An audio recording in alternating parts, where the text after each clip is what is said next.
আসসালামু আলাইকুম everyone, welcome back to my channel my family ব্লগে। আমি ডালিয়া। একদম নতুন পদ্ধতিতে আমি মাংস রান্না করে আজকে আপনাদের দেখাবো। তো চলুন। আমি এখানে তেজপাতা, এলাচ, দারচিনি, জিরা, পেঁয়াজ সব একসাথে ভেজে নিয়েছি। পেঁয়াজটা বেরেস্তা করে তারপরে আমি দারচিনি, এলাচ, তেজপাতা সব কিছু দিয়ে জিরা দিয়ে ভেজে নিয়েছি। ভেজে এটা আমি ব্লেন্ডার করব। আর এখন আমি কড়াইয়ে পরিমাণ মতো তেল দিয়ে পেঁয়াজটা দিয়ে দিলাম আর 1 চা চামচ লবণ দিয়ে দিলাম। তো আমি এটাকে ভেজে এখন মশলাগুলো এর উপরে অ্যাড করব। আমি এখানে পেঁয়াজ বাটা দিয়ে দিলাম 2 চা চামচ, আর রসুন বাটা দিব 2 চা চামচ, আর আদা বাটা দিব 1 চা চামচ। আদা বাটা 1 চা চামচ দিয়ে দিলাম। আর এখন আমি এর ভিতরে রসুন বাটা অ্যাড করব 2 চা চামচ। আমি 1 কেজি মাংসের সাথে যে পরিমাণ মশলা লাগে আমি ঠিক সেই পরিমাণ মশলাটা এখানে অ্যাড করব। তো এখানে আমি এই মশলাগুলো এখন ভেজে নিচ্ছি ভালো মতো ভেজে এখানে আমি এর ভিতরে আমি এখন ধনিয়ার গুঁড়া 1 চা চামচ আর হলুদের গুঁড়া 1 চা চামচ দিয়ে পরিমাণ মতো পানি দিয়ে মশলাটা একটু কষিয়ে তারপরে আমি মরিচের গুঁড়া দেব। এই পর্যায়ে আমি এর ভিতরে পানি দিয়ে দিলাম। এখন এর ভিতরে শুকনা মরিচের গুঁড়া দিয়ে দেব। আমি শুকনা মরিচের গুঁড়া 2 চা চামচ দেব। তো আমি একটু ঝাল বেশি করব, এই জন্য আপনারা আপনাদের পরিমাণ মতো দিয়ে নেবেন।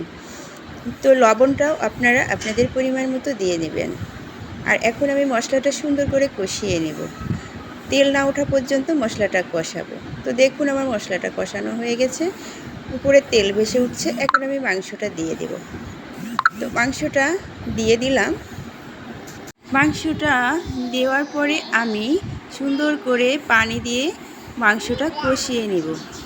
এই পর্যায়ে মাংসটা দিয়ে আমি একটু নেড়ে চেড়ে পানি দিয়ে দিলাম, পানি দিয়ে ঢেকে দিলাম মাংসটা।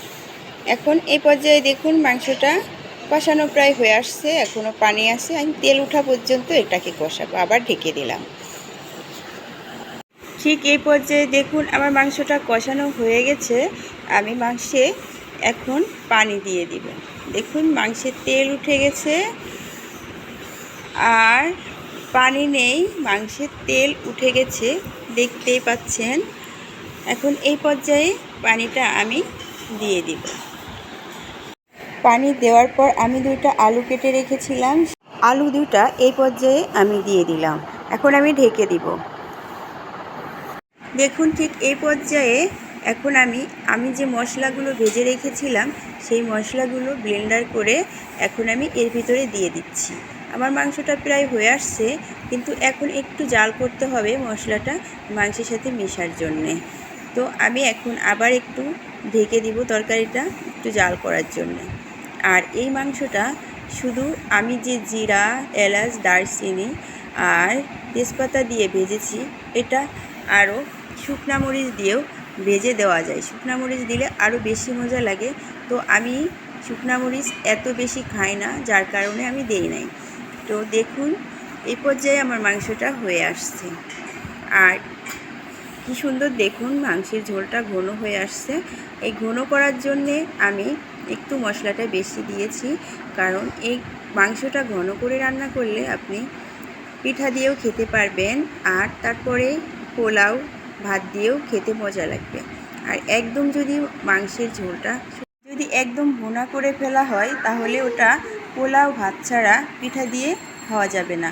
এই জন্যে আমি পিঠা দিয়ে খাওয়ার উপযোগী করে মাংসটা রান্না করেছি। দেখুন কি আমি লাগছে। আজ এ পর্যন্তই। আমার রেসিপিটা যদি এতটুকু ভালো লেগে থাকে তাহলে অবশ্যই আমার চ্যানেলটা সাবস্ক্রাইব করতে ভুলবেন না। লাইক, কমেন্ট, শেয়ার করে দিন। আল্লাহ হাফেজ।